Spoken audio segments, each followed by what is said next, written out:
Hey everybody, we're here at Contropolis, Massachusetts, talking to Prentis Rollins about his career as an artist. This awesome table, we'll get more close-up shots of it. Prentis, how you doing? Good.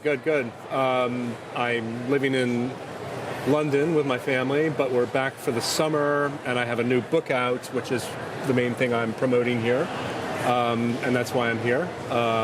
Drove up from New Jersey yesterday. Very cool. Great show. Having a good time.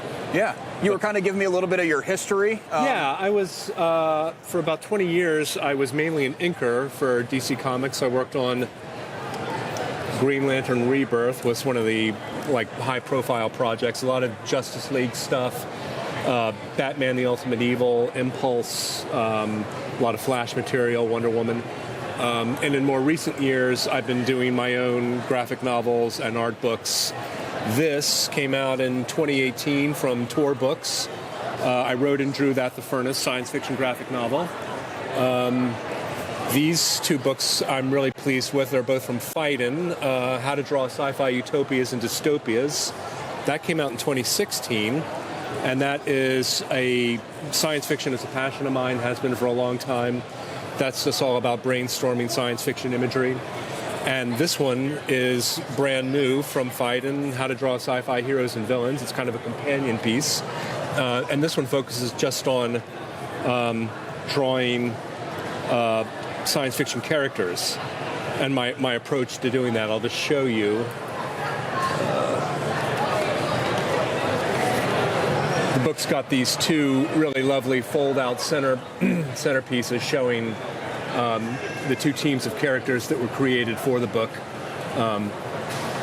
So yeah, I'm really pleased with this. I'm pleased to be here and glad to meet you. Yeah, that's very cool. So when you tackle something like this where it's not how to draw a Green Lantern, for example, but it's more like how to get into like a world, what is your kind of approach to that and how would you teach that? One of the things I talk about in here is just the importance of, I was kind of hooked on sci-fi. When I was 6 years old, the movie Westworld came out, and that was the first science fiction movie that I saw on a big screen. And that really got me started drawing. And ever since that time, I've really just exposed myself to as much, movies, comics. I read an awful lot. I don't think I've ever had an original idea in my life, frankly.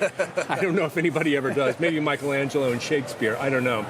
But basically, my main advice in terms of just getting started is put as much stuff into your subconscious as you can by just watching and thinking about and reading, science fiction or whatever your passion is.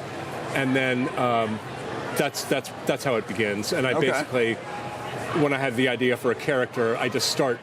Basically, I don't wait for the muse to sing because you'll be waiting till Kingdom Come. I just start drawing, and and then once you actually get started, the ideas start to flow from your subconscious, and things start to just grow on paper willy-nilly. I like that advice because, like you said, if you wait for the perfect time to start, you're never going to start. So you just have to make it happen. Pretty much. That's really cool. Yeah. Was comics always a main focus? Like you said, the first thing that kind of got you into drawing was a movie. Yeah.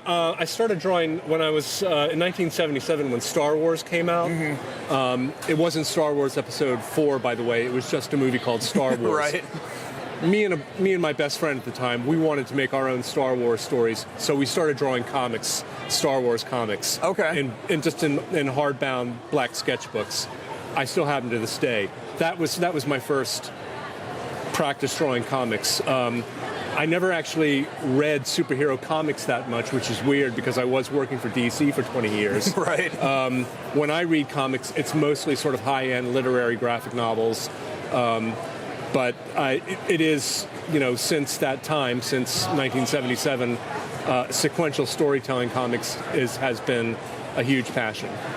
Even your time at DC, you weren't super into, or you weren't that into superheroes? I was reading comics. I read, I read like really big important stuff, like, The Death of Superman, sure. The Dark Knight Returns, Watchmen, things like that.